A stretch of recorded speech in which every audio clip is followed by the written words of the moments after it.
So the very first thing that Nick Johnson said to Lucy Letby was, "Miss Letby, is there any reason why you cry when you talk about yourself, but you don't cry when you talk about all these dead and seriously injured children?"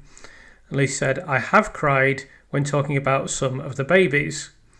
So Nick Johnson could have begun with absolutely anything, but he immediately began not only by attacking Lucy and making accusations that her behaviour was somehow suspicious or sinister, self-centred, attacking her character, which is damning enough in itself for the prosecution, you could say, but also he begins with something that he knows to be untrue.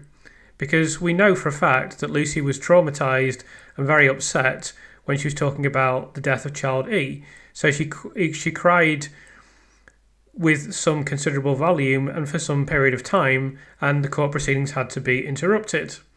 So I'll just show you that article. So here we are. Here it is, 5th of May 2023. Lucy Letby sobs in court as she recalls traumatic death of baby at her hospital. Now, not only were court proceedings interrupted, not only did she sob, not only was she upset, but this was only 18 days previously. So it's not as if Nick Johnson could have forgotten about this. This was only a couple of weeks before he's asking these questions. So he has literally begun his cross-examination of Lucy Letby by saying something that he knows to be untrue. It's something that is intended to assassinate her character, and it's something that he knows to be untrue. So I think people that believe Lucy Letby to be guilty should perhaps reflect on this, and perhaps reflect on how much credence they might wish to give to the prosecution.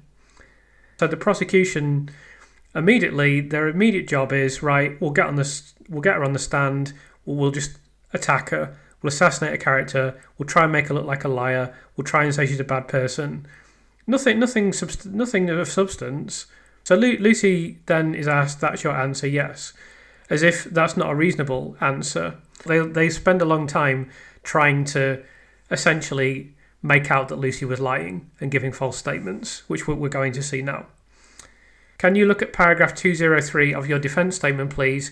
Page 26. This is headed items from the defendant's house, in other words, your house. Yes. Can you read paragraphs 203 and 204, please? I have dealt with certain items that were taken from my house by the police in paragraphs above.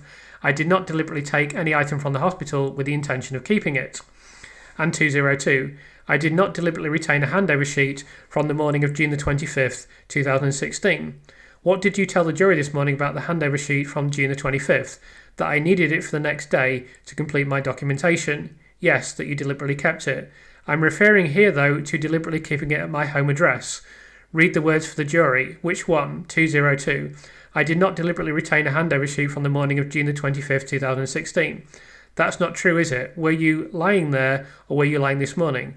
I don't think it's a lie. I think I'm referring to the handover sheet not being at my home address for a deliberate reason. It was there for a deliberate reason. It, to use your phrase, came home with you. Yes. Are these active handover sheets? Do you understand what I mean? You're passive, they are active. Did they come home with you? Yes, the sheets have come home with me, yes. No, you take them home, don't you? Yes, they don't come home with you, you take them home. No, they've come back in error, they were not intentionally taken.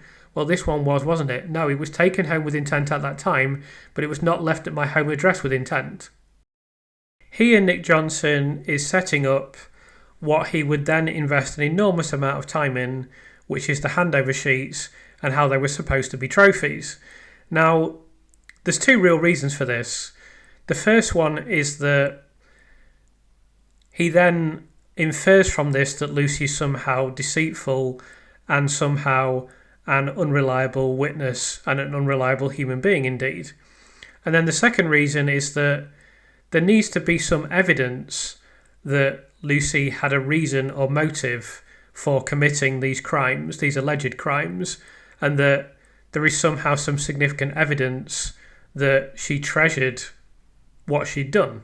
Because they were completely unable to find a motive in any other aspect of the court case. There was some fairly feeble attempt to suggest that she was doing this to impress a doctor or to gain the attention of a doctor, it wasn't even really followed up on in the court case, and it's now drifted away to nothing. I don't think anyone seriously believes that now, or anyone that does believe it is frankly stupid or deranged, because there's no evidence for that. There's not even any evidence of flirtation.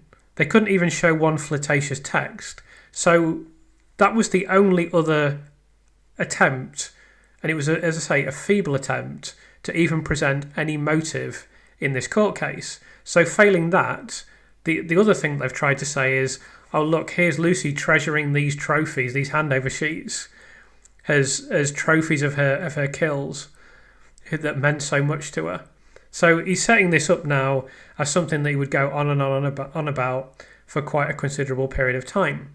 It's quite extraordinary in many ways to go to these arcane lengths just to try to demonstrate something that has absolutely no evidential value whatsoever. This just shows the kind of desperation of the prosecution to firstly kind of discredit Lucy Letby as a human being, and secondly just to provide some sort of motive for what she did.